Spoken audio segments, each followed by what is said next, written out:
বাঁশের খুঁটির বেড়া দিয়ে মহাকালের ঘুম ঘুমাবো।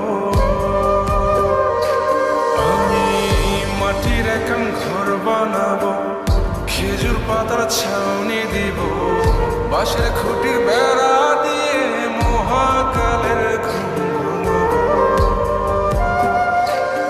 আরে সাদা কাপড় পয়রায় আমি গান গাইবো আকাশ চুমি, ওপরেতে ঢুল পিটিয়ে